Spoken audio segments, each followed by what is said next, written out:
taking a critical look at the gaming news of the week. This is Augmented Reality, presented by the Triple S League.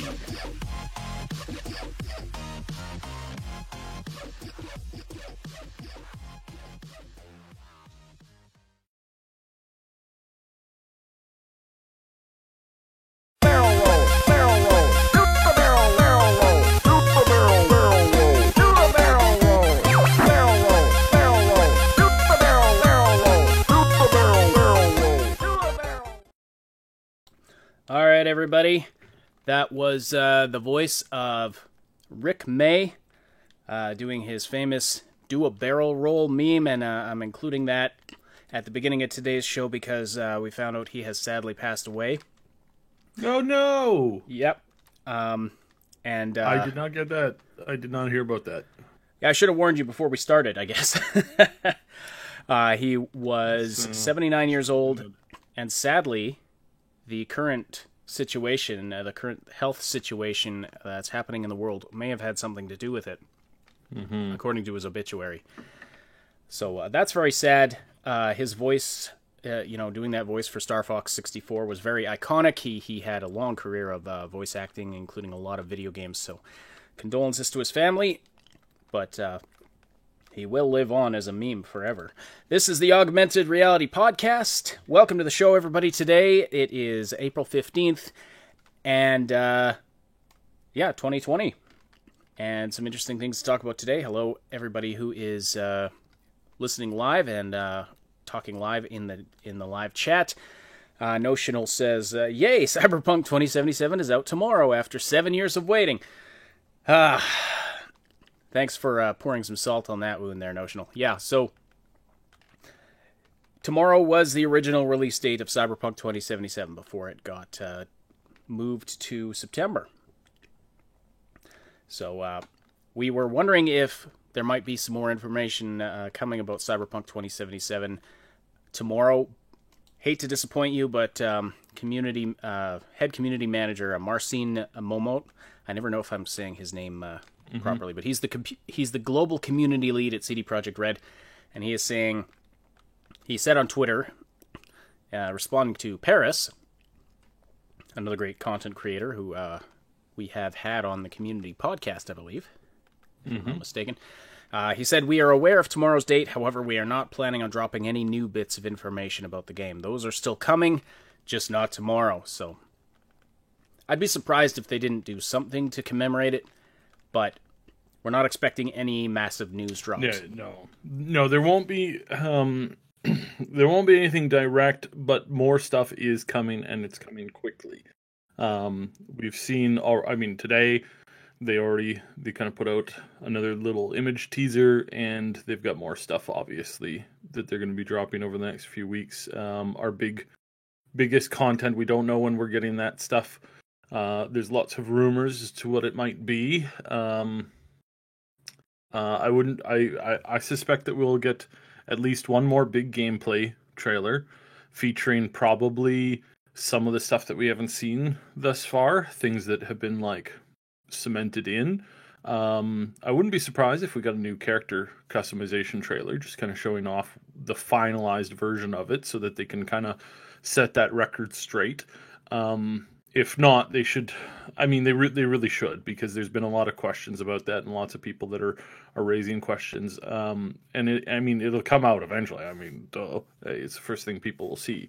So I would just update it, and then update it with a brief description of why they chose to do what they chose, and how they are going about why they went about some of the changes that they did.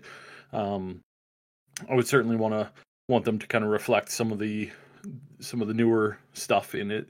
That would be good. So yeah, there is stuff coming. We don't know when, and we don't know exactly what, but we know that things are starting to ramp up. Current situation has put a bit of a wet blanket on things, but it has not stalled out their progress, so that's comforting to know.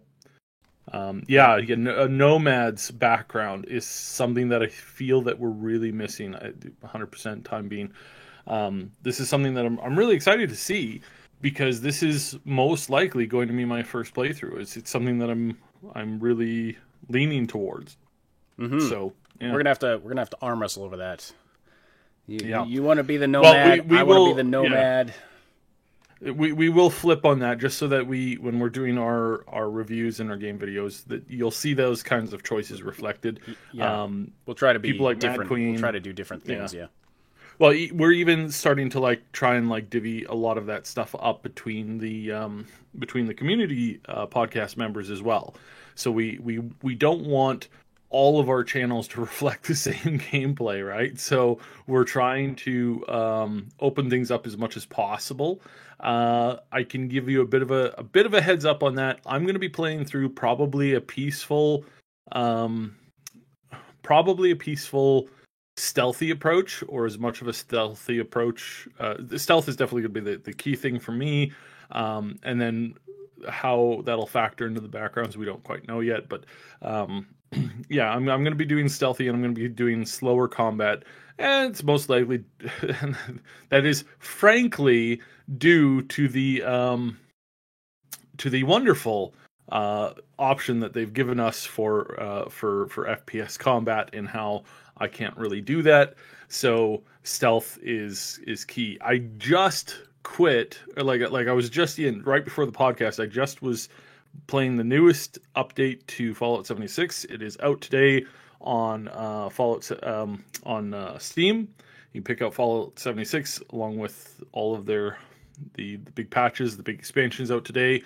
I didn't have a chance to get to any of the new content. I literally loaded in, had to sort through my inventory, check out some of the changes, and then familiarize myself with the combat again. And I quickly remembered why I chose a stealth role. Because I can't do FPS. It just really sucks. And the third person camera is okay, but it's not the best. So there's a lot of times where I just need to sit and pause, and it works out really well when I have the highest stealth ability that you can get, because I just plop there, sit my butt down. I don't know whether or not the game is good now. I have literally not tested any of the new features. I can answer the question as to a lot of people were complaining that adhesive was really hard to find, screws were really hard to find, aluminum was really hard to find, and that it just had been dropped and nerfed from everywhere on the planet. And you needed all of this stuff in order to make repair kits and do all this stuff. This was a complaint that came up a couple months ago. I think we briefly mentioned it.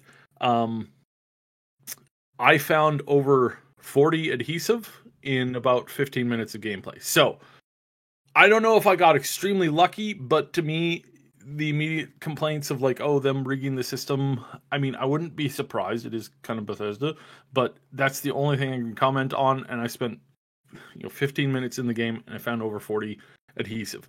So I wouldn't have a panic attack about it yet. So yeah. Okay. Yeah, And but we will do a full review of the new content as soon as we can. It is of course a blazing dumpster fire with what they've done with that game. The game really needed NPCs. They should have held on to everything and released the game. If they had released the game now, with all of these fixes, with all of these patches, and if they had had it in a very exclusive alpha for the last year, and if they had been taking everything that they said and incorporating their modders on fixes, on updates, on all that kind of stuff, I think the game would be 1,000 times better received. Just so much well received, and everybody would have had a much better time. But yeah, we'll get to that when we actually get a chance to dig into it. So yeah, right on. Yes, and that is available on Steam now, by the way. And if you do own, if you bought Fallout 76 from Bethesda when it first launched, you get free access to the Steam version. So that's one positive thing about that, but that's out now, and it is, again, as Saib said, the Wastelanders expansion DLC is out now. This is what we've been looking for. This is what we've been asking for since the game dropped. So we are going to take a look at it and see, how it fares and how it works. But do you think? I don't know. You tried to get some gameplay in before the podcast, but unfortunately you know, Well, you weren't able to get to literally, the new content. literally, I woke up, had to do some stuff around the house. By the time I finished that, by the time the updater had finished installing everything, it was about 40 minutes to the podcast. Basically, spent a bunch of time like tweaking controls and stuff, and then yeah, so not much time, no.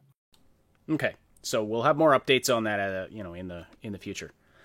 But do you think did it look like there were a lot of players in the game? I don't know if you could tell, but like, do you think There were the map that I loaded into, again, the maps are very small as far as player count goes. It is a tiny. It's so weird how they've done it. And again, the first thing I checked, the very first thing I checked as soon as I loaded in the game, was to see if the server cap on the private server was still stuck at 8. Yes, it is. And as far as I can tell, I don't think other people can log into your server when you're not online. I mean, I don't know that for sure, but it seems to heavily indicate that. So, or at the very least, it keeps a slot open for you exclusively the whole time. So you can only have 7 other players in your map, essentially. Okay. Were you on a private server? Or were you just looking at the... private. No, it was just looking at the list of it. The private servers are Fallout First, which still requires the $100 a year subscription service. And until they bump that number up to something that's decently respectable, there's absolutely no point in getting it. And I think the whole community needs to really like hammer them for this and continue to hammer them for this. I want a server that I mean they can fit 50 people in for the battle royale. I don't see why they can't fit 50 people in. And if it's, you know, if there's issues because of the the settlements and all that stuff, then you just give the player the ability to limit that kind of stuff. You know, maybe there's no other players aren't allowed to build settlements. Instead, that you set up 1 or 2 settlements on the server, and then they can come there and add to those settlements, or they can tweak to those settlements, or you can give them permissions or other things. They really need to open up these options. Yeah, well, and why is it that when you were playing on a public server, there would be, I can't remember what the cap was, but it was higher than 8. Mm-hmm. But you're paying for a server and it gets capped at 8? Yeah, no, and like I said, it makes zero sense, and it's extra insulting to us and to our community because, I mean, as bad as this whole thing has been, I still want to play with you guys. I still want to have a server set up for us, for our community, to go on and do things. To, you know, whether it's to build a gigantic phallic-looking statue, or to just mess around and roleplay, or to like have, you know, various games that we invent off the top of our head, like first person to bring me 100 mugs wins. It's like that kind of stuff would be fun. You know, here everybody has to strip naked, right? Everybody strips naked, and everybody gets 1 shotgun and 1 piece of armor of their choosing, right? And then you're like, okay, start a pistol, go. If everybody's got a shotgun, I'm taking the crotch plate. Well, no, it'd be like a starter weapon, like something like really, really, really weird. Like we come up with rules like that, and that is. And Max, you pointed this out in the chat. The potential for 76 is still there. The potential, however, their process and how they continue to try and control the thing has only continued to get in their way, and has gotten in their way from the very beginning. At this point, honestly, they should just I understand they want to make money off of this thing. This thing is literally a cash cow. You know what? And this game has made them so much money. It's ridiculous. Because how much money did they spend in making this thing get off the ground? Barely nothing. The investments, the initial investments from all of their third-party partners covered the cost of development, from what I've heard, by 300%. That means they made a game, shipped it, and published it for not even for free. Like, they made money on that process before anybody even bought a copy of the game. And then so many people bought the game and got into the game, it's just mind-boggling. But Bethesda, if you're listening, you have to, like, this is not what you're trying to do with the game is not going to work.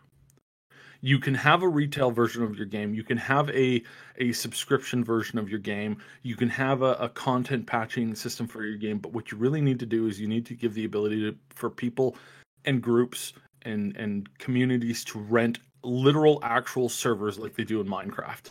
Follow the way that Minecraft does it. Minecraft makes a ton of money on their content that they produce for that game constantly.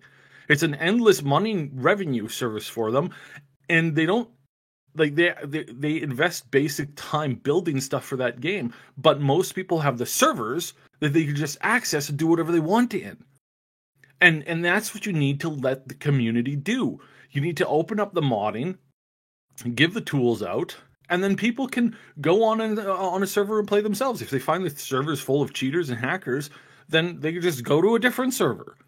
And that's the cost of it. And you can set up the rental services exactly like they have there. You really need to just stop with the store. Like, you really just need to stop with it. Like just take everything that's in the store and turn it into small DLC packs that players can just buy for their customization, for their server, etc., etc., etc. You just need to do that. It means putting in a little bit more time to make each pack worth it. You know, it's like the education bundles and the stylistic bundles that they put out for Minecraft. It's like all of that stuff is there, and it does fine. It does so fine that they literally just print money with that game. If you want to print money with the game, do that. And it's called putting your customers first. But you have no interest in that, apparently. Apparently the only thing you're interested in is money. So it's really frustrating. And again, like Max said, the potential for this game to be good is there. It's very rough, but it's there. And in order for it to get good, Bethesda needs to literally stop involving themselves on the level that they are. They need to make content patches and improvements to the core engine, and then let the community run with it whatever way they want. Well, this is the success of Minecraft. What I'm realizing. Mm-hmm. Yes. And I just played. I played Minecraft for the absolute first time just a couple weeks ago, and it's. I don't know. I didn't really get it at first, but what I'm realizing is just the openness to do anything, literally anything you want. Mm-hmm. And the guy that controls the server that I was on, he was telling me the different options you can have, like different survival difficulty levels. You can turn different things on and off to prevent griefing. You can have things open. You can but just people love to just get in there, find stuff, and build stuff. That's the point of the game, right? It's the point of the game. Mm-hmm. It's not typically my thing. I prefer more objective-based games, and Fallout brings those objectives, but it also has that building component. Yeah, if they opened it up like that, I fully agree. I mean, we could have a blast, especially, we could get on there with our community and all of you guys run around and do all kinds of crazy fun things, have community events, do all kinds of stuff together. And again, I understand what they currently are having an issue with is that stash size and the servers keeping track of absolutely everything on the map, and then that people build in a maximum capacity settlements and all that kind of stuff. That's the problems that they would have. Well, that's an easy fix. You just turn off settlements for private servers, and you give the server owner the ability to make settlements and just set rules for those settlements. We could we could designate like a huge area and just be like, build here, and of our people from our Discord server could we could build just a huge city that's and that's part of the thing is you just give out the ability for everybody to put down the average of 200 items, right?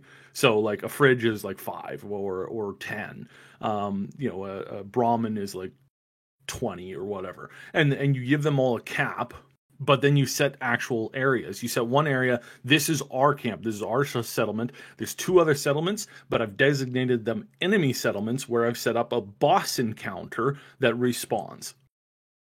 Or an NPC village that also respawns or doesn't respond or whatever. And the players decide what they do with that. Yeah. What did they do with that? What do they choose to do with that? And that's what they need to do. The game's getting mixed reviews on Steam. Naturally, there's going to be a lot of some of these reviews are pretty pathetic. There's somebody who's got 0.2 hours and who's just done a wall post of hatred. Yeah, a lot of these are people who have played. I get the frustration. I get that this guy probably spent a couple days in it on release, and this is now just on here, and you can kind of see that got the item for free, etc. And again, I get the frustration, but that kind of posting doesn't really help when they're trying to hide it or pretend or make it so that it's like, hey, look, I really hate this game, and I'm refusing to give this newest update a try. It's like, okay. If you just say that, then say you're refusing to give this latest expansion a try and the latest fix a try, whatever. Okay, fine. I get it. But you have to at least give it a fair try. You at least have to give it a fair shot. I would agree. Yes, the initial release was disappointing. I think I am gonna dive in and try out Wastelanders once I free up some time.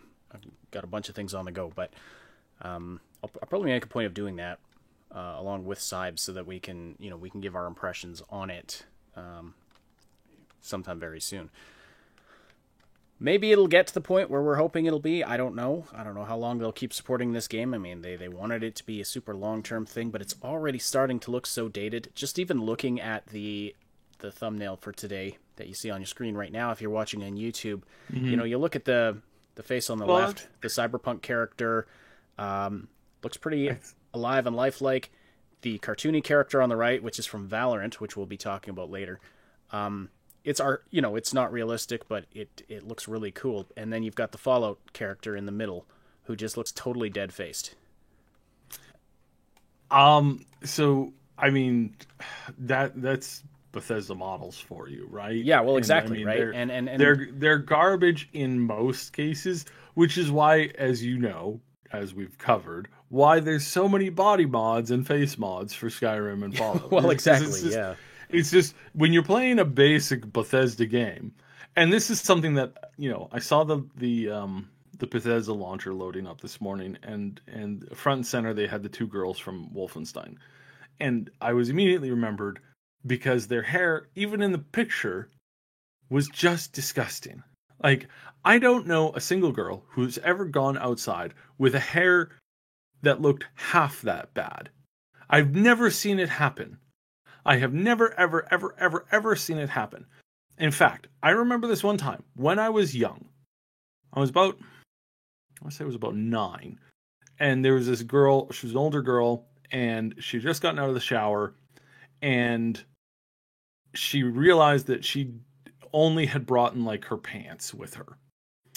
And so she apparently had decided to just wrap a towel around her chest and run to her bedroom past literally about 10 boys that were sitting in the main room. And before she did that, though, out of all of the things that she took the time to do, she combed and styled her hair before she left the bathroom. And that made me realize that a girl would run through a hallway with a towel full of room of boys before she'd run through a hall of boys with her hair a mess. That's a very weird story. But was she fighting in undercover in World War II? That's no. That's my question. No, but it's just Bethesda's hairstylists. I mean, guys, come on, get with the time. Somebody needs to take an extra program, hire a mod. They're pretty anything. They are pretty garbage. The vanilla hair in Fallout 4 in all and of their Skyrim, games. and they're pretty garbage. That's one of the there's a lot of great mods for hairstyles that you can grab, and I would recommend. Well, it's not just the styles. It's like the blockiness of it. I mean, they're not the only ones to blame. Well, hair, BioWare has it's so difficult. Like it's technically demanding to make realistic looking hair. It really is. Well, no, I'm not talking realistic hair. I'm just talking hair that looks decent. Like, you've got World of Warcraft that back when it launched, like 15, 16 years ago, it had better hair models than the stuff that's come out in Wastelanders. I'm serious. I'm not joking. Of course, there's a stylistic slice there from old vanilla graphics to, this. But just the generalized concept of the hair is 100 times better than the stupid, ridiculous garbage that I see in some companies. And Bethesda's not alone here. Like I said, BioWare is with them. BioWare doesn't know how to do hair. Like, not good hair. Like, really not good hair. Like, they really need to expand their options. They really need to, like, dive in and come up with some stuff. And the next time I see a game that has magic where people can, like, materialize food out of the ether, and yet they can't figure out how to, like, make a bloody ponytail or twin tails properly, like, I'm probably gonna, like, blow off on one of these games.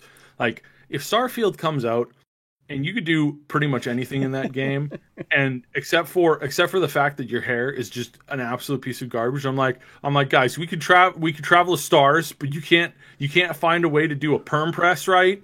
Like, and this is all funny because I'm like, I shaved my hair, and it's like, this is you're really invested in this.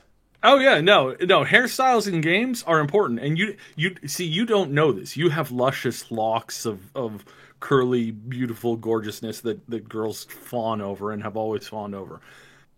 I have never had that glory, but I pay attention to this stuff when it matters, and I pay real close attention to this stuff. I was playing I've done a round of games because I don't know if you know this, but we're not supposed to go outside right now. So I've been playing a lot of extra games than I normally would with some friends, and we've been playing a couple of, like, older games, like kind of surfing around, like checking out what's new in some of these older games. And in each game, I'm like, who does the hair for this? Or it's like, wow, really nice hair in this. Good touch, good job. Wow, this is, how old of a game is this? Wow, and they have this. Wow, that's amazing. Good job, guys. That's amazing. But step into, like, some other games that are new or fresh or have been around for ages, and it's like, you guys could find the time to update, some roughly, it's not even a political reference. It's just like, it's like if somebody was having a fever dream and they ended up taking way too many, like, loopy meds, and they somehow went on a rant, they could maybe somehow correlate this in what you've done here, which clearly shows some stupidity at the studio. But you didn't have time to fix the damn hair on the main character. Really? Like, I can see it clipping, guys. I can see it's clipping in everything, in every shot, in every angle. Wake up, make better hair. I mean, yeah. I cannot wait to scroll down in the chat and see what our audience, what kind of a heyday they're having with this conversation. But anyway, you are listening to the Augmented Reality Podcast. If you are listening live, please slam that like button. We really appreciate it. It really helps. It tells us that you appreciate this content, first of all, and it also tells YouTube that you appreciate this content, and it helps it get, spread far and wide. So we really appreciate that. And if you're listening after the fact, hey, why don't you slam that like button as well? We'd really appreciate that. Unless you think we suck, in which case, there's that hit the upside down dislike button, the one that's pointing upward. The upside down dislike button. I mean, that'll show us. All right. Yeah. So hair. You know who had great hair though, as far as video game characters go? The Lemmings. In the original Lemmings game, that hair was really well animated, and it was like, it was like 7 pixels, but that hair moved. All right. I wanted to get to this question from Lady Insanity, who posted it. This was a while back in our chat. That's why I haven't scrolled down to the bottom to see all of the craziness yet. But going back to the Cyberpunk 2077 topic, Cyberpunk's release date is September 17th, but then they were looking ahead of time, so we're possibly looking at a June release instead.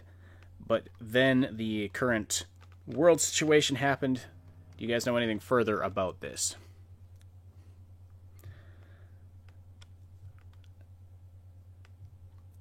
Saib, you there? The audio cut off. What did you say? Lady Insanity's wondering, do we know anything about a possible June release date for Cyberpunk 2077, if that was something they were considering? No. And the primary reason for that is going to be the fact that they just can't... It would be a little too much of an issue for them to bounce the date forward again. I know it's something that we've heard, because people are like, they really want this game and they want to make it, they really, really, really want this game. And again, I totally understand. I get it, guys. I get it. But at the same time, it's not likely to happen. Just due to, just because if they could, or if they had the ability to make that happen, then they would have done that. They probably would have said that. They probably would have said, unknown release date, or release date later this fall. Yeah. So it's the reasons for why people don't release in the summer are probably going to go away. However, that doesn't mean that the industry can take it, right? It's like the industry has always I'm saying this weird and wrong. The industry typically only releases games in the peak season because of summer vacation and all of the other things that come with the reasons why they don't normally do that. And while those reasons might be gone, the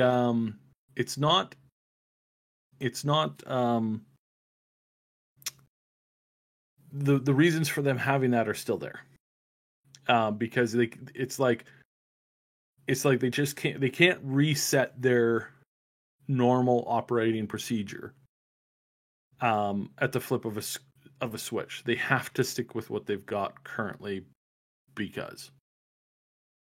So, yeah. That's fair enough. That's about, like, I hope I'm explaining it correctly or like appropriately, but it's like if you are used to setting up a skating rink during wintertime in the outdoor, asking somebody to set it up in the summertime because there's a cold snap, it's not always, it's like, well, there are other things to consider, right? And that's kind of what happens. And yeah, you might be able to, and it might work out great. It could also just become a total, like, everything could just go sideways all at once.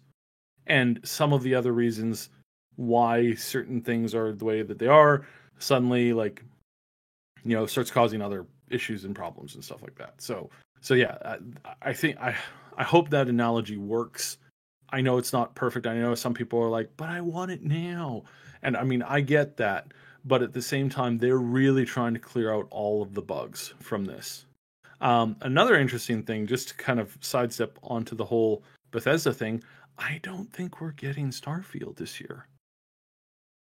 Which is a big shock, and has a lot to do with, I think, how they've received, how their reputation has been lately.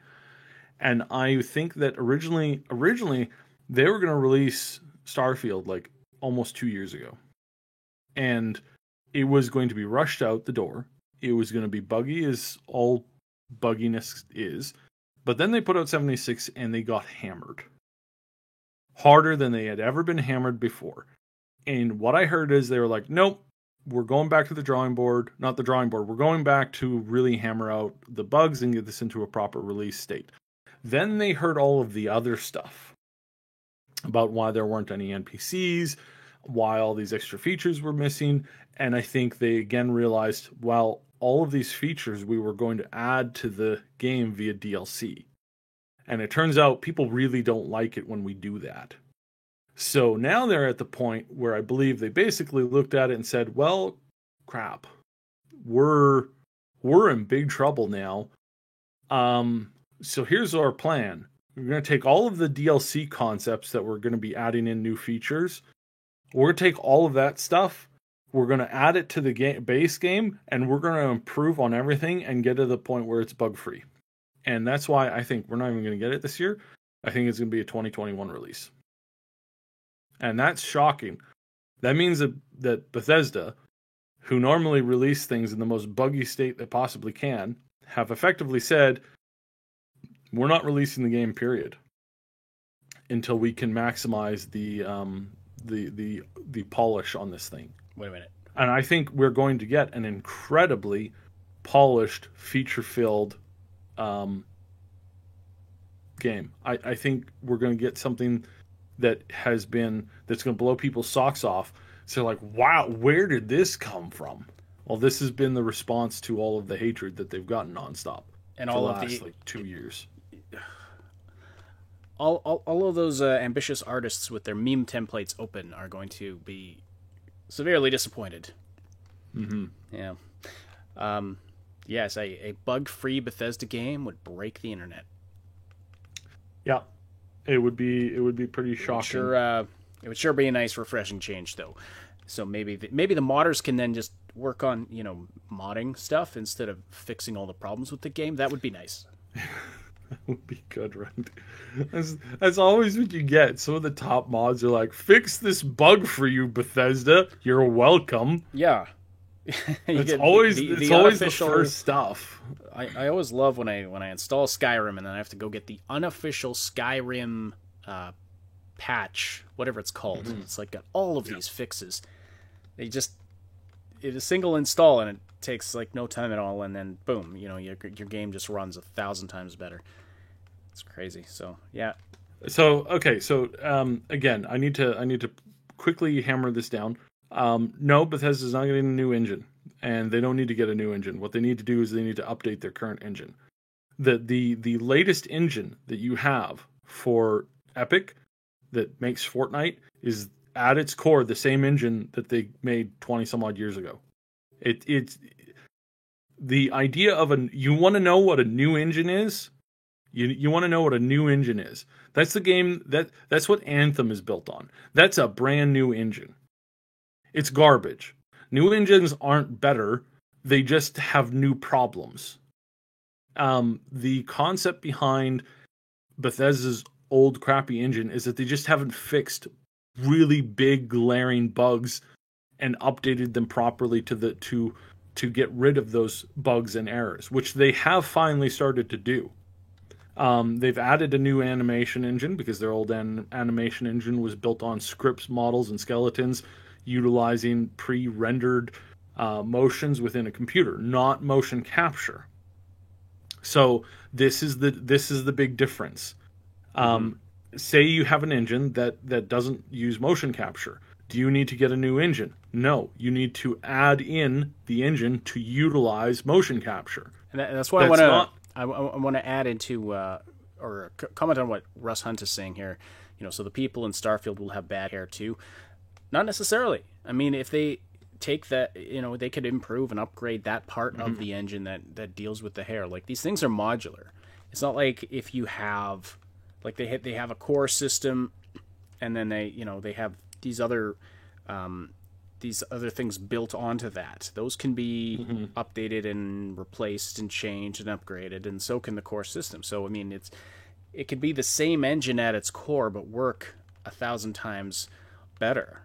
And I also want to read this comment from Warlock here.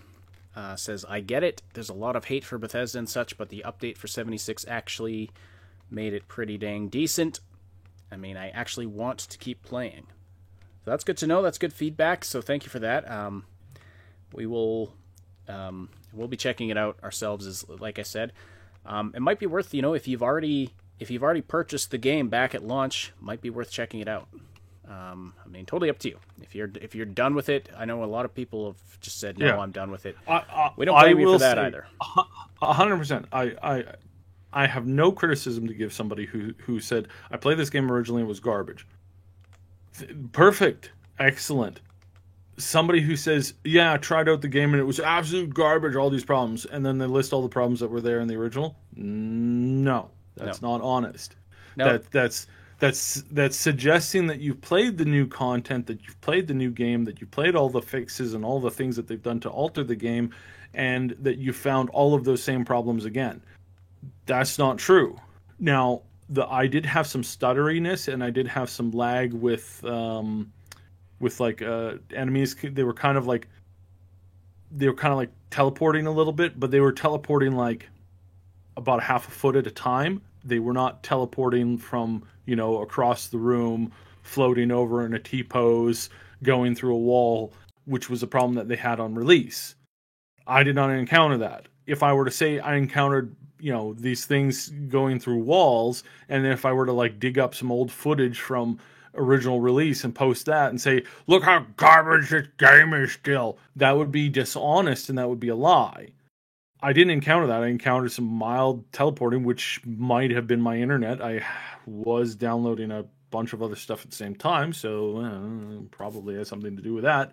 But I'm going to be honest about that. I'm not going to lie and say, something existed or didn't exist because of my hatred for them in the past. That's not how a reviewer works. That's how you as a consumer can feel, and you're justified in feeling that.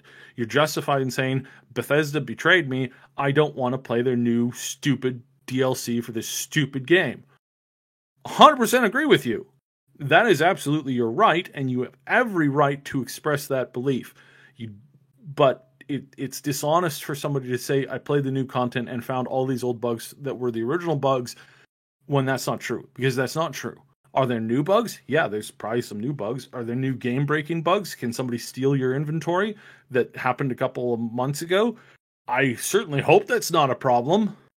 And if it is, I'm going to be very, very upset, because it's one of the things they heavily hinted at is that the code of the game had been improved to the point where a lot of hacks and cheats were no longer effective, because they had changed the core system of those cheats.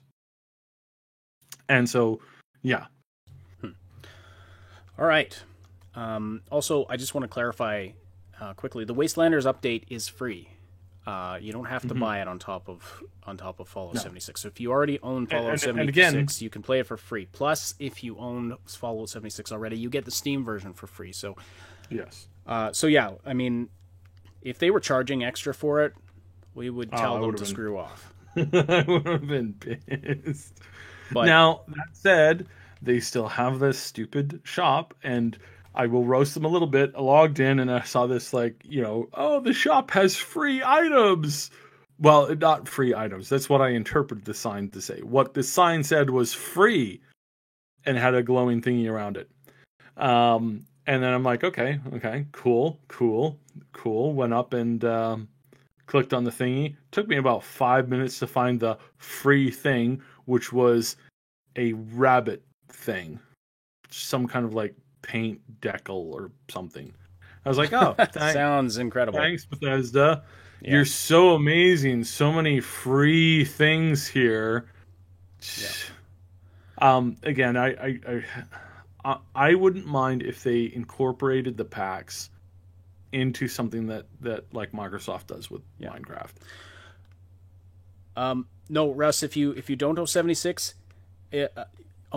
you don't have to buy both. They do have a Wastelanders Deluxe Edition that includes some of their other paid DLC.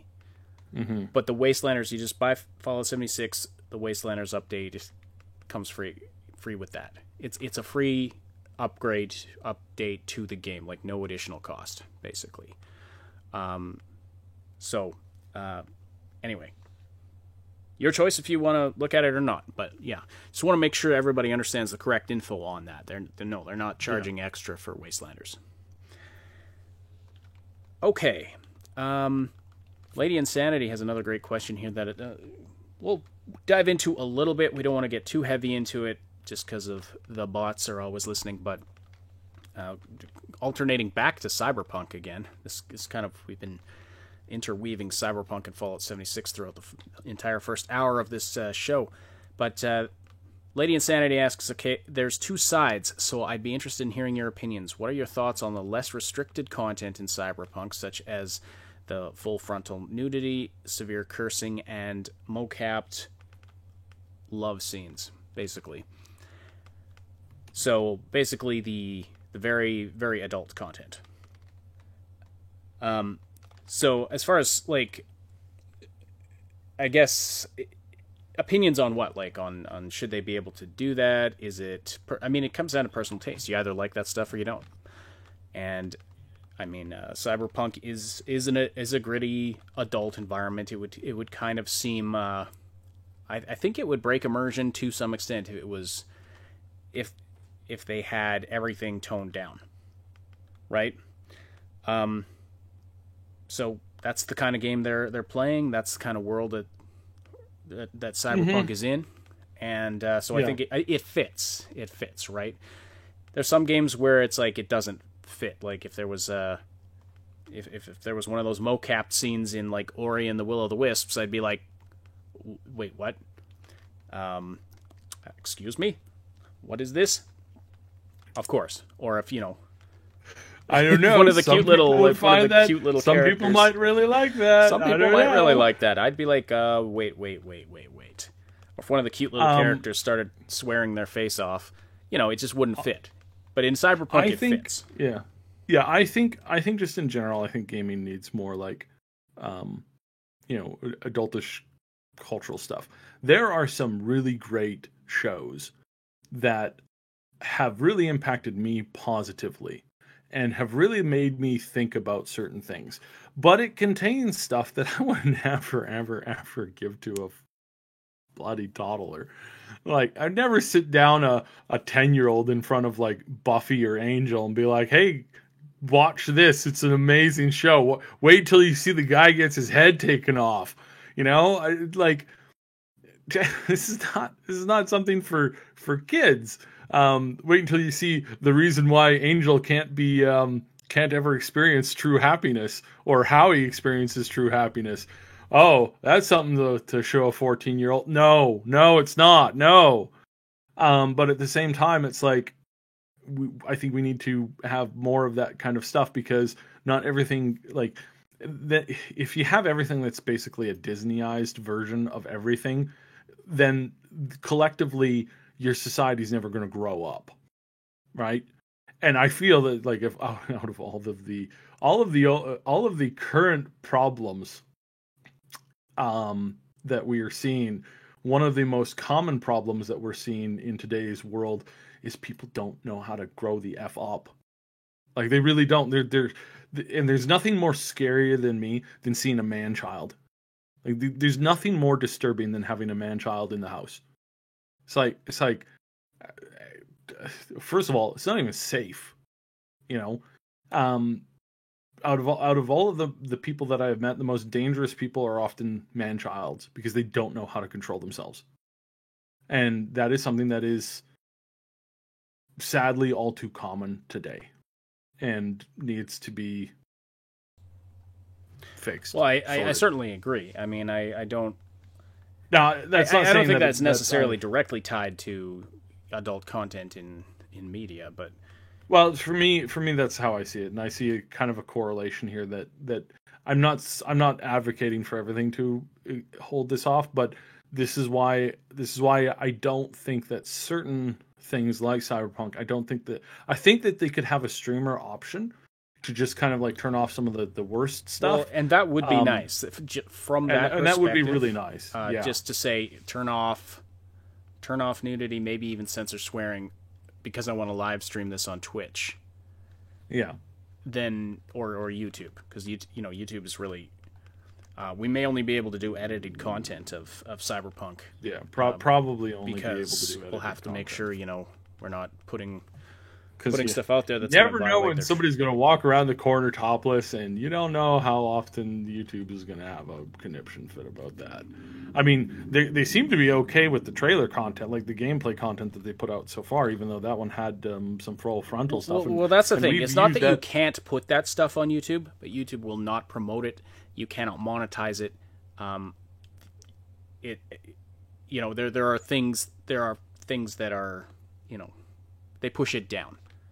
Mm-hmm. And so if we want to grow our channel and play the game and try to cover our expenses around here, we kind of have to play their game, YouTube's game.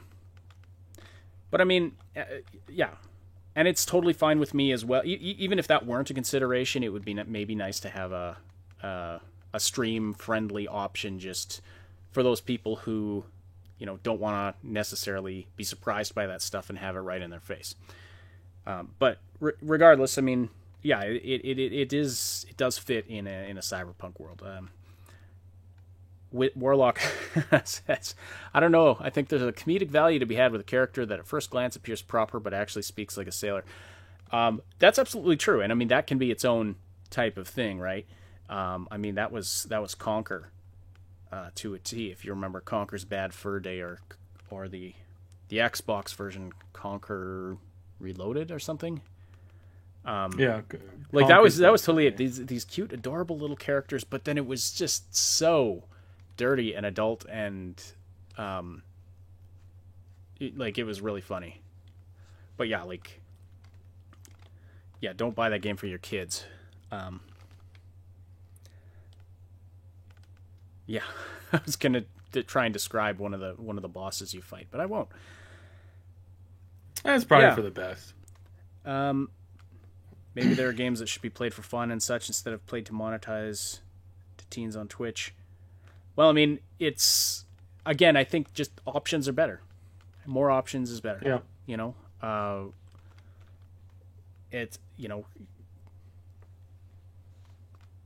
If someone wants to play Cyberpunk and have the option to turn that off, I don't see why that's bad, even if they're just playing it themselves. I don't think the nudity is targeted for teens. I think that's a little bit of a silly thing to say, because the average viewer of Game of Thrones was not a teen. There were teens who watched the show, obviously, against their parents' wishes, or trying to sneak some stuff. It's not why they continued to tune in, though. Like, people tuned in and kept tuning in for the story and for the content. I really don't. I don't think that's accurate. I think that's a significant stretch there.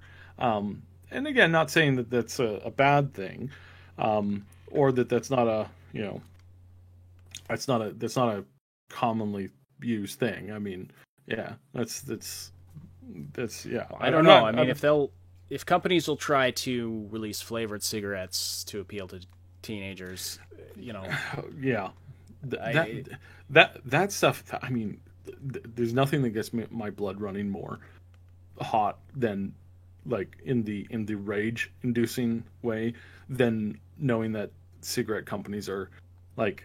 I didn't want to get off on a tangent there, but I'm just saying, companies. I'm really not trying to go off. But I mean, you can you could have the same talk about loot boxes. Oh, by the way, that's another topic we were going to mention today. Just briefly, this is it's not a major thing, but it's worth noting that the ESRB is going to be starting to add notes about loot boxes on their ratings in their rating system. And so you might get it rated T for teen, and it says contains microtransactions, including random items. Mm-hmm. So, a good step, I think.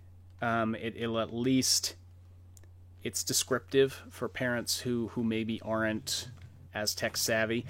Some people were criticizing them, saying, why don't you just call it gambling? Well, it depends on... they really can't do that unless it does actually fit the legal definition for gambling in their region, which in many cases loot boxes don't. So they can't necessarily do that. And then people were saying, well, why not just say it contains loot boxes? Well, there might the average parent reading that might not know what a loot box is. Like, what does that really mean? Oh, it contains loot boxes. Okay, whatever. What's a loot box? I mean, you'd think maybe the fact that it's on a warning label might clue them in, but bottom line, I think it's a decent way to say it. You know, it's descriptive. Contains microtransactions, including random items. And could it be better? Possibly, but you know, it's a step in the right direction. Okay.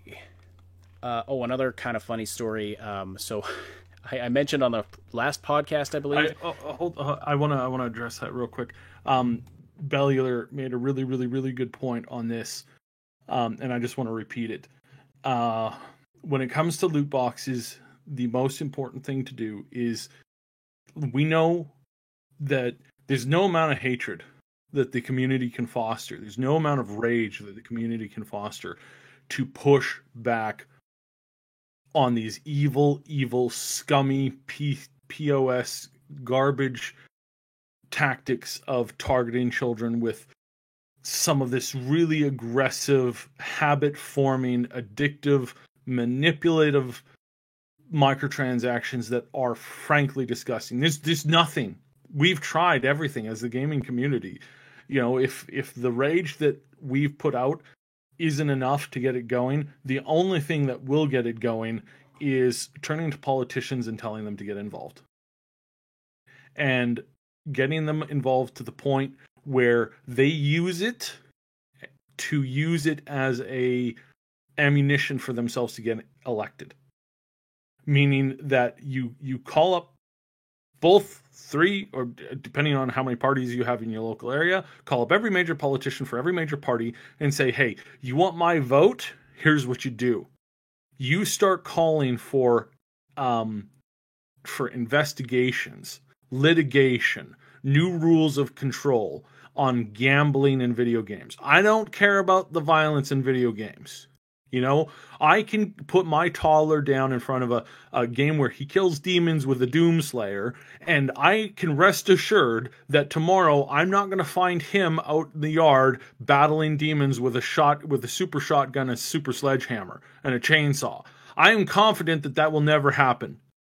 However, I am confident that if my kid plays, these rounds of this fake garbage microtransaction in these video games that are built on the same mechanics as VLT gambling, that my kid is going to grow up with an addiction towards gambling.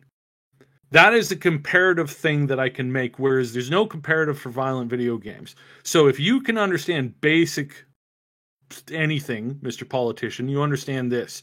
You want my vote? Call for this stuff to be ended. Just the gambling in these games. That's all I want you to do. I don't care about the violence. I don't care about the sexual content. We have that stuff in every Shakespeare book in my house.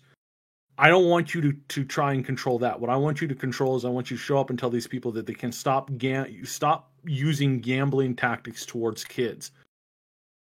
Call up every politician that is in your area, give them that speech, and tell them that if they want you to show up, they will back every resolution for this. And anytime that somebody doesn't step forward and doesn't say, you know what, these predatory microtransactions aimed at children, probably not a good thing to have around. We're officially, making a stand against this, and we're calling this into it. Or if they stand up and they say, hey, you know what, big corporations can do what they can. After all, Disney is my major financier for my campaign, and I feel that they're doing an appropriate job at blah blah blah blah blah blah blah. You make them know that you're going to go out of your way and you're going to convince 5 people that you know not to vote for him or her or whatever. Like, do that. This is the only thing that's going to stop these companies now, because, and I've come to this realization in the last couple of hours. There's nothing that the gaming community can do, because we have a Disney game on the app that not just one, several. You have a bunch of Disney games, including the Star Wars Online mobile game, that if you were to just buy 10% of the crap that they throw at you every day, you'd be spending around $3,000 to $4,000 a month. If a kid gets even slightly invested in this system of gaming, it's going to affect them badly for the rest of their life. And I have had it with this, and I realize now that the only way to get this done is to sick the bigger bully on the bullies. You know, in those movies, you know, they're having the issue with the bully and they just can't get rid of them until somebody gets the bigger bully to show up and take on the other bully. That's what we have to do here. But then we have to make sure that the bigger bully doesn't stick around to take advantage of all the other things that we're letting them in. No, we want you to come, beat them up because of the whole gambling thing and the targeting at kids. That's all we want you to do. I really want to make this clear. I don't want them involved in... I don't even like rating systems. I think rating systems are stupid. Parents don't even pay attention to them because a lot of parents are just too stupid to take 2 seconds to read the game things, and something needs to be done about that. And I have some ideas and concepts on how that might be done, but I don't think a rating system actually works. I really don't think it works. Like it's maybe now it's finally starting to kick in, but it's just nuts. And I don't want to get involved in another rant about that. But as far as this goes, we need the government involved in this because they're the only bigger bully than the big corporations that are trying to, you know, that are doing, I think, permanent damage to children. Like, we were going to do this big story, this big expose on this Disney game that features all of your favorite Disney characters, and one of the daily quests is to spend $6 in the game. That is a daily quest. Can you do the quest without spending $6 on the game? Yes, you can, but you have to back out of what it forwards you to and go around it a different way.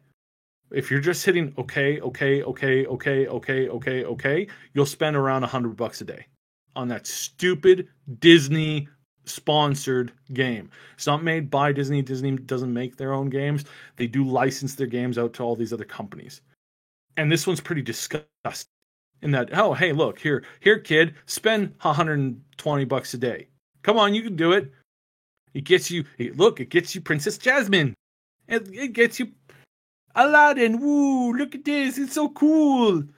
And what's worse is that I don't know if it's part of the algorithm. Another thing that I wanted to expose in this, but really ultimately it's like, well, we don't want to paint too much of a target on our back. And it's not like this is special. This is now everywhere. Every game is doing this.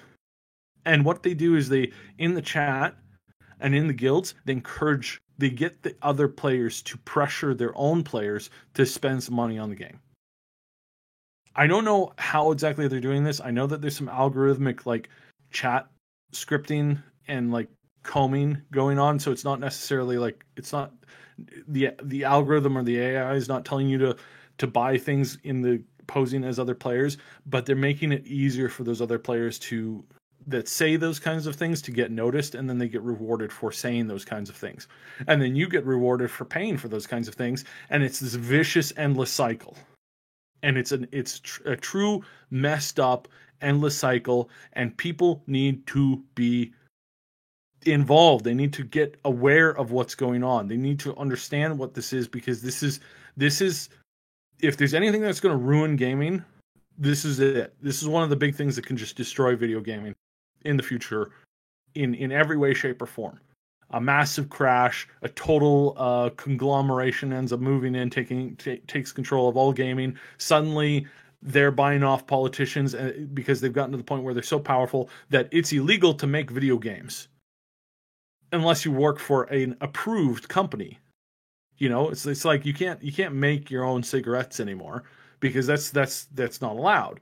You have to do it through approved means. And we all know what that means. And so this is where we need that bully to come in, stop that before that starts to happen, before they can end up buying off the politicians. We have to get the politicians involved in this and somehow. And I don't like saying that. And it's...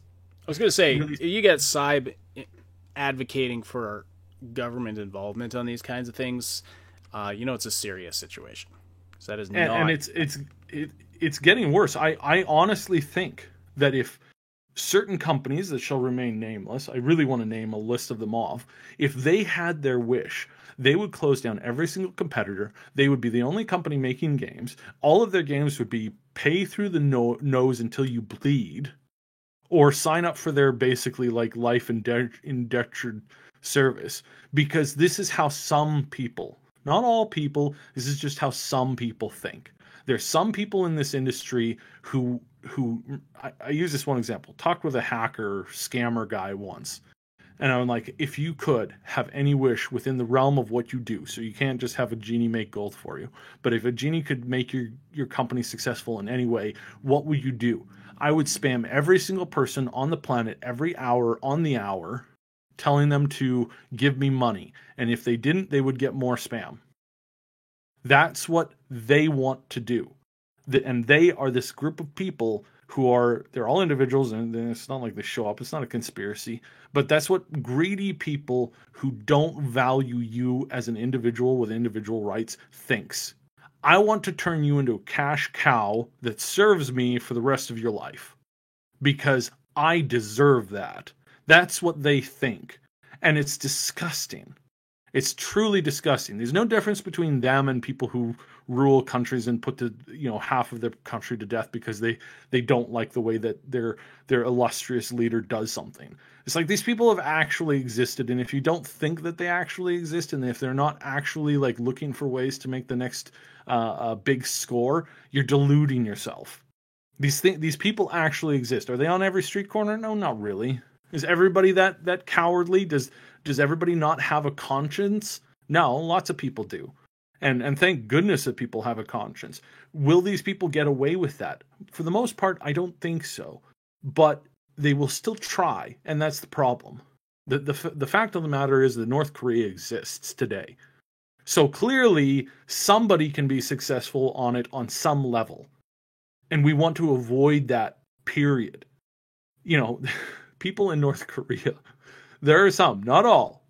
More and more we're starting to hear how there's change coming in that country, and there's people with a changing mind and whatnot. But there's still people that think that particular lineage is responsible for the sun rising every morning. At some point, you have to ask yourself, how insane is somebody that actually goes around and actually makes people believe that? And if they're willing to do that on a governmental scale, why aren't they going to be interested in doing that on a gaming scale? Or when it comes to cigarettes, or when it comes to alcohol, or when it comes to any kind of a drug, any kind of a vice. Any kind of a vice, any kind of a entertainment can be turned into mandatory enjoyment if the person gets enough power. And it's easier for them to do that, I think, than for them to become that dictator who does mass graves. I don't think that's a step that too many people would ever take, period. But I think that's a step that enough people would be willing to take when it's not mass graves they're digging, it's just putting people in mass debt.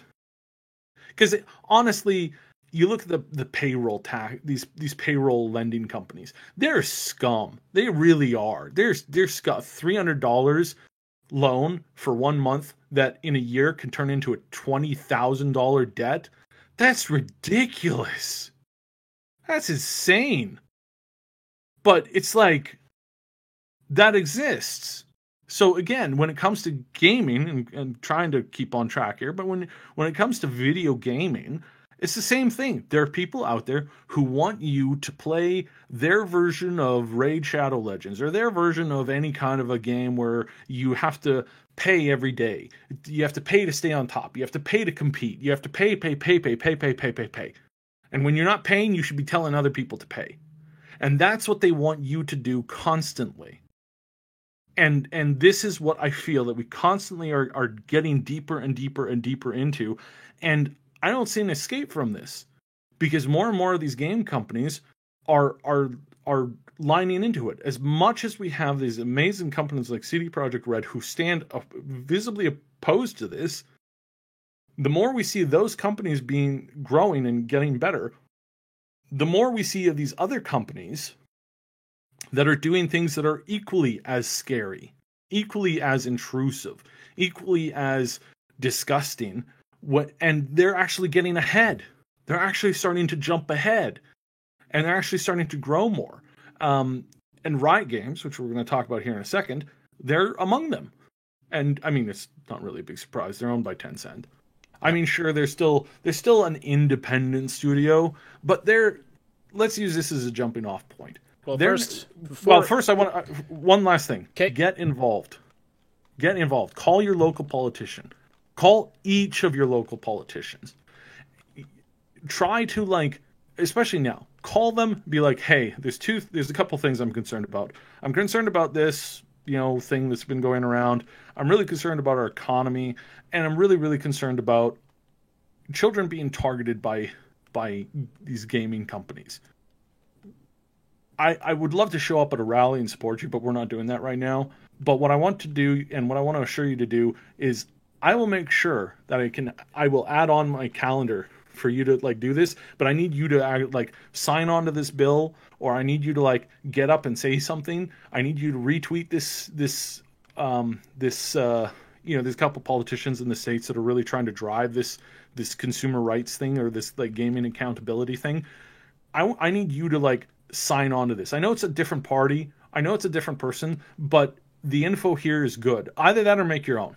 One of the two. Just do that.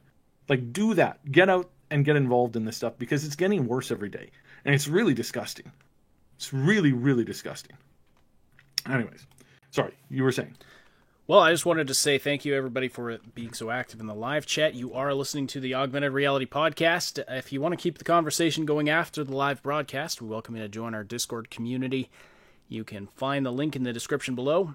It's a place where you can chat with us and other Triple S community members about all the things we love to talk about, and stay up to date about everything we're doing here, and collaborate on projects, find people to game with, all kinds of fun stuff. Lots of inside jokes cropping up now. We've got our own community memes. It's amazing. It's quite hilarious.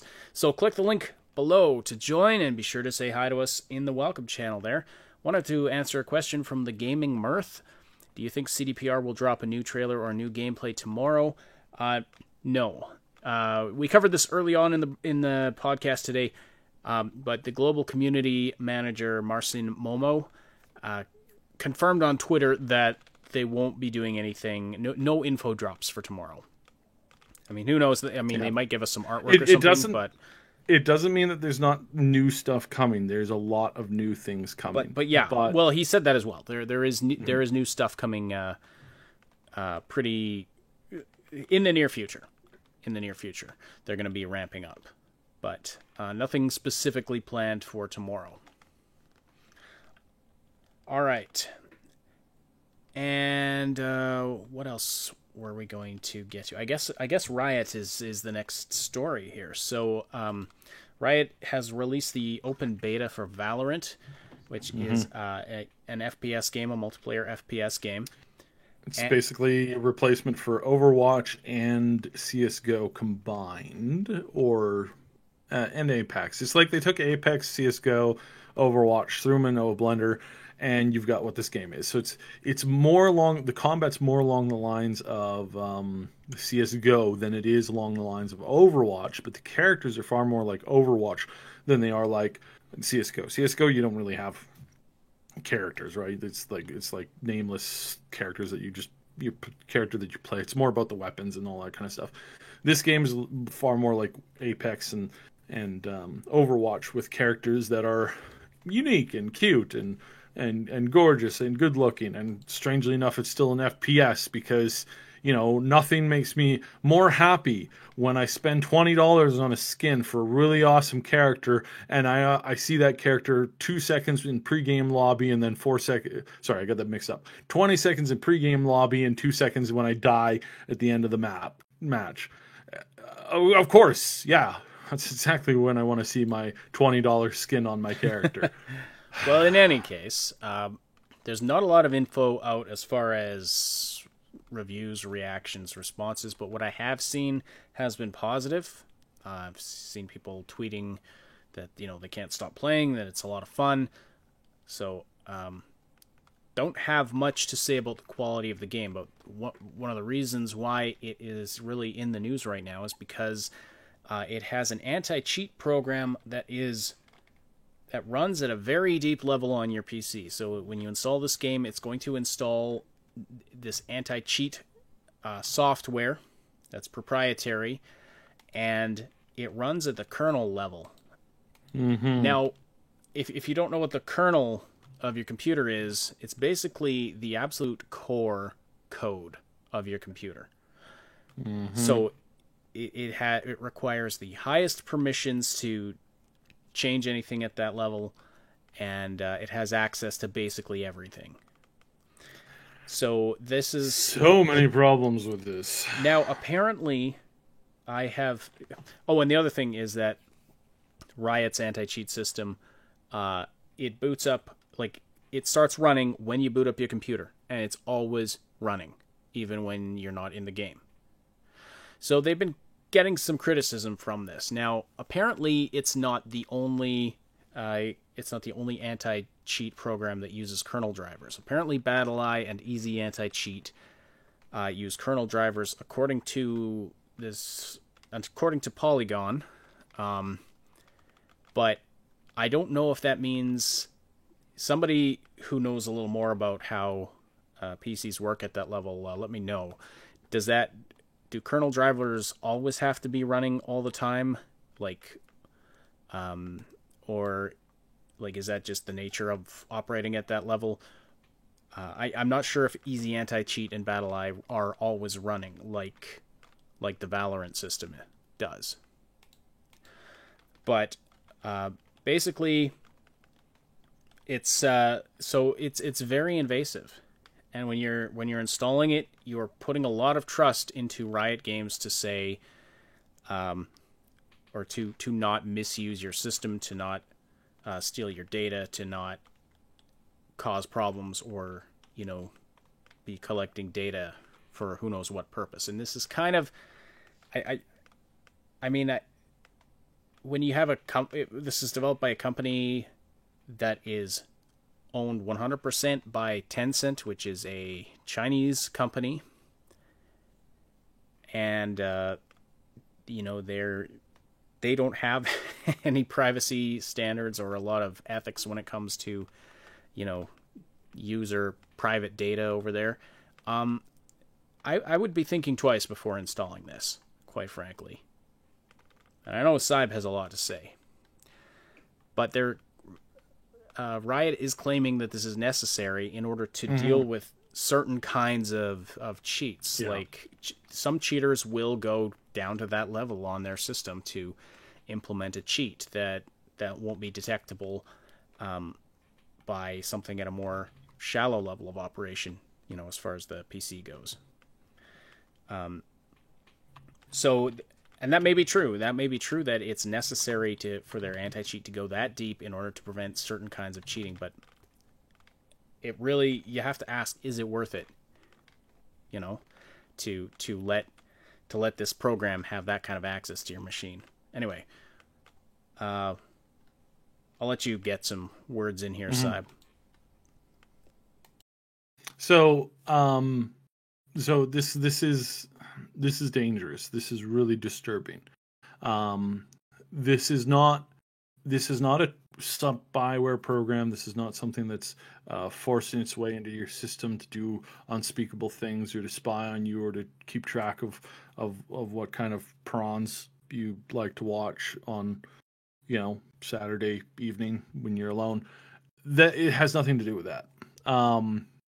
It is simply a program that's used for anti-cheat. However, it can easily become any of those things.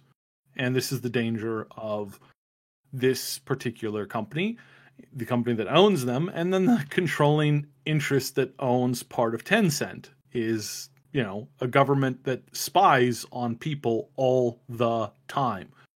It's legal spying because it's legal for them to do that. It's legal for them to do this because it's their country, their rules. It's not justified. It's not right, and it sets a very, very bad precedent.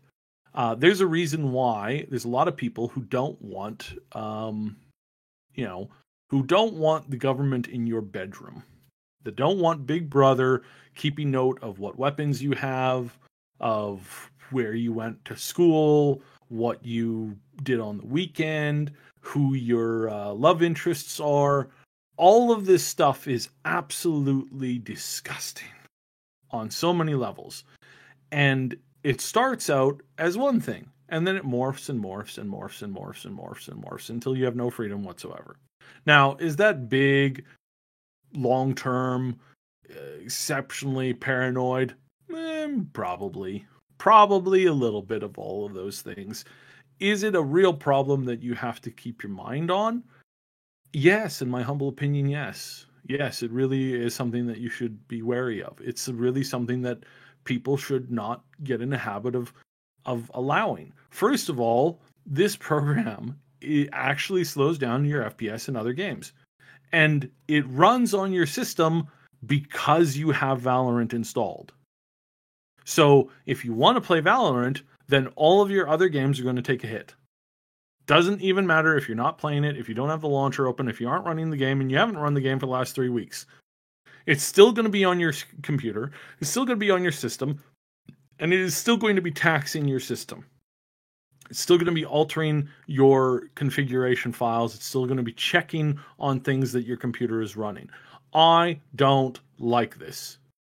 I don't like this in any way, shape, or form. And I will not, it's an FPS game. I wasn't going to be playing this game anyways. But I have no intention of supporting this game, and I have no intention of supporting Riot really at all. And the more they do stuff like this, the more gross this gets, and the more I'm disgusted with just this stupid company in any way, shape, or form. It's really annoying. It really is. It's so gross. Look, they're not spying on you, but this is a step closer to that. Do they want to make sure that it's a fair and even game? Sure, but there are other ways you can do that. There are a ton of algorithmic intelligence programs that are able to track this kind of stuff. And really, it's just, cheating is terrible. It ruins the game. It ruins the mood for a lot of people. I hate cheaters. It's also really fun when you win against a cheater, like especially when they have their mic on and you just waste them, and then you mock them for having to rely on cheats and they still can't beat you. I have never had. I don't love rubbing it in other people's faces when I win. I try to avoid that as much as I can. There are a few times that I've gotten carried away with it. It's a normal gamer thing to do, especially when all this stuff. But really, and I have to say this, like, with all honesty, just like, I love crapping on cheaters. I love just showing up out of nowhere and ruining their day and having them so angry that they scream into the microphone in anger. I love that. I honestly can't get enough of it. It makes my heart giddy inside when I see them do just the stupidest stuff because they've been enraged because they just can't win. And I've done that on numerous occasions, right? So it's tremendous fun. That said, I get it. I don't want a nephew or a kid that I know. I don't want any kid to have to go through the point where he's being camped because a cheater is doing that. I think it's a good life lesson. I really do. I think it teaches them that, this is the world and it's not always filled with people who play fair. And you have to know that, and you have to be keeping your eye open for that. But you also need to remember how this makes you feel. Because how this makes you feel is how you're going to make other people feel when you cheat on them. And cheating is not something that we should encourage in any way, shape, or form. I think that you should learn to play fair. I think you should learn to play nice. And I think that everybody should be allowed to negotiate their own position in life.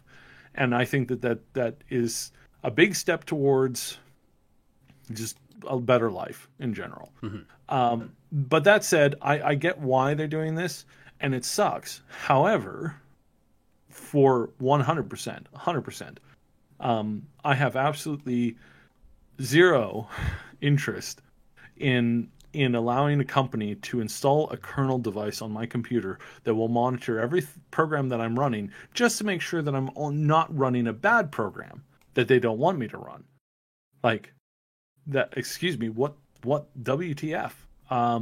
No, 1,000 times no. I don't want you telling me what I can and cannot run on my computer. Mm-hmm. Well, there's even this isn't a crime. This isn't some. I'm not selling state secrets. I'm not abusing. The I'm not doing other illegal things with minors and stuff. I don't want you to do that. By the way, I really do applaud people who like the people who actually hunt down like predators online. Like those people have a rough job and it's not easy dealing with that stuff. 100% like support them, but I don't ever think that we should have a blatant computer device that just tracks everything that you're doing online. Like that's just one step way too far. Like nope, sorry, nope. Well, and you have to put a lot of trust into a company to trust that they're not going to do that kind of thing. And I don't have that kind of trust in Riot Games. I don't know about you, but I wanted to look at this Ars Technica article. I'm going to post it in the chat right now. I'm going to I encourage you all to read it, and I'm also going to read some snippets from it here on the podcast. But for Somnolence says similar kernel-level anti-cheat is coming to League of Legends as well. It was announced in the official League of Legends blog 2 months ago. Yes, this may be actually the same program that they're talking about here. League of Legends is also a Riot game. And I was really tempted to stream some League of Legends with our new streamer. However, I am no longer going to be doing that because I'm sorry, Riot. I just have no intention of doing this. I'm sorry. You've gone too far. You've gone too far, and this is I've had it. But there's some insight from this Ars Technica article, and I wanted to highlight this one because it's the only one that I found that goes a little deeper into, is this a good idea, and is this even safe? Is it even going to be effective? Like, I think it was I think Polygon. Yeah, Polygon has an article. The headline is "Why Valorant's Anti-Cheat System Has to Launch When Your Computer Starts." I mean, that almost sounds like they're trying to cover for the operation of this program. I mean, I don't know if that's the intention behind the headline, but that kind of sounds like they're saying, no, it's okay, guys. It's fine. Well, we should be thinking critically about this. You should be thinking carefully about what you put on your computer. So, reading from the Ars Technica article. At the kernel level, any flaws in Riot's driver code could create system-wide blue screen of death style crashes, as opposed to more localized application-specific glitches. And a serious oversight in the driver, like a buffer overflow exploit, could let an attacker install their own malicious code at an extremely low level where it could be extremely dangerous.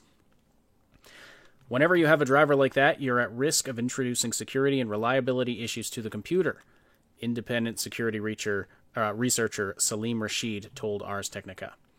You don't get as many exploit mitigations in device drivers as you do in normal applications, and a bug will crash the entire OS, not just the game. Mm-hmm. Then this same security researcher goes on to say, is this even going to be more effective than other anti-cheat systems? He says DRM like this probably stops cheating in the very near term, but I'm not convinced it helps in the long run. All it takes is for someone to analyze the driver from outside of Windows and then apply similar techniques they use to defeat other anti-cheat systems. So it looks like it introduces a large attack surface for little benefit. Yeah. So something to keep in mind. Like, the fact that it's going down to the kernel level doesn't mean that it's not going to be defeated anyway. So is it really even worthwhile? You install this on your machine, you allow it all these privileges, and people still work around it anyway. Now, I think like every once in a while, I remember recently there was this like match where a dude like snuck this flash drive onto his computer and he was using it to cheat in the middle of this competition, and it's like they caught him, and it's like people like that should just be like mocked ruthlessly. Not to the point of like, insane stuff, but pretty close. Again, don't want these people to like, self-delete, but what really need this to like be hammered into the collective psyche that cheating is not cool. Cheaters are always going to be there, and I applaud any like intelligent program that learns how to defeat them without attacking your civil liberty or your personal property or your personal freedom of like doing stuff. And again, sure, this is a kernel program that's only meant to watch your game, but it's got to watch everything that you do. Right? Well, and that's the thing. It's always running. So it's using your system resources, even when you're not playing the game. It starts up when you boot up the computer. And that's concerning. It's invasive, and it might not even work in the long term. Like every DRM gets beaten eventually. And now we've got this security expert saying, you know what, this could be beaten too, even though it's on the kernel level. It's now Chamberlain, a representative for Riot, has said that they're setting it up so that it's easily and quickly updated if there's an exploit found, and in extreme cases they would automatically remove the Vanguard is the name of the DRM. He says in extreme cases we would automatically remove Vanguard from all players' computers, and then we'd get it, we'd fix it and then put it back. But I don't know. You're putting a lot of trust in this company if you decide to install and play this. It is a free to play FPS, and it does sound fun. But is your personal security and your device security worth it? You're the only one who can answer that question. But I would definitely take a critical look at this. Yeah, and I sure as heck won't be putting it on my machine. Nope. No. Ultimately, like what I said, it's not spyware. It's not spying on you. Not yet. Will it? Could it? What do they want it to eventually? Well, again, yes. Well, and that's the thing. Like 2 years down the road, this could still be, if this game is popular, this could still be running on everybody's computers. Everybody's forgotten about it. Tencent taps Riot on the shoulder and is like, "Hey, we need you to install this bit of code in there." In that DRM side, don't ask what it is. It's never mind. It's just it's something we need. It's necessary. Papa government says it's necessary, so do it, or things are going to happen. And then they just there's so much metadata that you can collect and then you can learn from, and there's other things that are happening. Like this is a government that disappears people, that disappears high-profile people.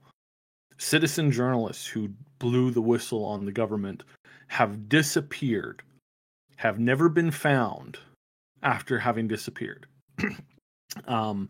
In the whole Hong Kong thing, there have been many teenage girls that were supporting the movement who were disappeared and then found days later, with horrible things having done to them. This is the people who call the shots at Tencent. Is Tencent a more independent company than some of the other companies that are owned by the CCP? Yeah, a few of them. I mean, they have a little bit more autonomy. They want more autonomy, of course they do. However, do they ultimately report to them? Do has Apple and these other companies removed the ability for these protesters to work around their government? Yeah. That's disgusting. All of them are guilty. When Western all companies, of them are guilty. When Western companies are complicit in helping this kind of tyranny, it's disgusting. And we need to be holding, the companies that are from our part of the world. We need to be holding their feet to the fire. This is why we blasted Blizzard, and this is why we we were so very interested in the Blitzchung situation, because we can't let Blizzard or any. We're going to have a problem. Just saw we had a little connection blip. Hope the stream is still okay. Yeah, I said the dreaded CCP word. Obviously, this means that YouTube is now taking notice of the stream and will be downlisting this. Sorry guys, I really don't like getting political, but this is something that you have to understand. Riot is 100% owned. They are independent as far as like day-to-day operations right now, but we've seen this happen before. We've seen EA do this. We've seen Activision do this. Oh yeah, we own you, but you're self-governing. You can do those choices. And that goes on for a few years, or until the company decides that it's no longer an appropriate deal, and just like Vader, they change the rules of the agreement. And pray that I do not sorry, what's the line? Pray that I do not alter the agreement further. Yeah, pray that I don't alter it further. Yeah, exactly. And it keeps going like this, and we lose good companies, good people lose their jobs, and corporate masters take over and do things that were agreed to never be on the table to begin with. And it keeps getting worse and worse and worse and worse. And this keeps getting worse and worse and worse and worse. And I don't like it, and nobody else likes this either, who's kind of looking at this. But ultimately, this is an undisputed fact. Tencent owns them 100% lock, stock, and barrel. Tencent has been owned and has deep, deep ties to the Chinese government. That's fact. And the fact that this is here and the fact that this is a kernel program, again, it's not spying on you. Not today. Not tomorrow. Next week? Maybe. Next month? Maybe. Yeah. 2 years from now? Maybe. Maybe suddenly there's going to be a movement. There's going to be another Blitzchung situation with somebody like calling for some anonymous character, personality in the gaming world. Nobody knows who they are. They wear a mask or something, and they start this big movement against corporate overlords and China, and the things that they're doing. And they're making these strong, impassioned speeches every day. Then suddenly they disappear. And turns out, this kernel program, just somehow they found out where they were and who they were. And they disappeared. Shocking. It's amazing. How did that happen? It's like, is that the basis for a spy thriller movie? Yeah. Does it actually happen today? Yes. How do I know that? Because I'm very well familiar with similar programs. And it's really disturbing what they can do. Mm. And at some point, people need to draw a line and say, look, I applaud you for coming up with many anti-cheat programs, as many as you want. But a kernel program, a program that watches everything that I do, no thank you. No thank you. You can go and kindly have tea. Mm-hmm. Well, apparently this isn't the only program that runs a kernel driver. Like I said, there are other ones. But there's a lot of fuss being made about this one, and so maybe we should be taking a look at all of these types of programs. Well, and again, I mean, it boils down to it's like who is it and why is it? Why do some other kernel programs exist? Because people are trying to come up with the solution to their program, but most of those kernel programs are they don't run 24/7. When you're not running it, other ones are more deeper or whatever. And other times they're just doing it because they're taking a sledgehammer to something that should be used with a chisel. And that just boils down to them just being bad at not being right. The best pros at whatever they're doing. And I get that. Again, totally understand. But then there's other times. Yeah. We Where got to you keep don't an eye trust on this anybody. stuff. Actually, kind of related, but I mean, I was kind of going to mention this as it's a bit of a funny story, but not at the same time. Just to wrap up here. So I mentioned on the previous podcast that there were Hong Kong protests going on in Animal Crossing, because that was that's become an incredibly popular game. Yes. And with the lockdowns and everything happening and quarantines, outside protests are not really much of a thing right now. But anyway, this past week, after we reported that, Animal Crossing got pulled from a couple of storefronts in China. I almost said Japan. We don't know not if it's related. We don't know if there's a direct connection, but it's certainly an interesting coincidence. And again, that was China, not Japan. Yeah, I almost said Japan, but it's not. It's reinforce that. Definitely talking about China. And that, I think, will wrap it up for the show today. Hey, if you haven't slammed that like button yet, we'd really appreciate it if you did that before you left. It really helps us out. Yeah, especially when we talk about these more sensitive issues. And we hate doing it, guys. We really do. But things are getting progressively weirder these days. If you want to share this one around, especially that bit about the Valorant anti-cheat program. If you know anyone who's interested in that game, you might want to warn them about this, and you can definitely send them this podcast at that right time code to share the info. Thank you so much for watching, listening. If you're listening live or after the fact, we really appreciate it. If you're listening after the fact, definitely leave your thoughts in the comments below. We have lots of great conversation in the live chat, which you can join if you listen to the live show on Wednesdays and Saturdays. But after the fact, we like hearing your comments as well. And a special thanks to our Patreon supporters and channel members who help make this content possible.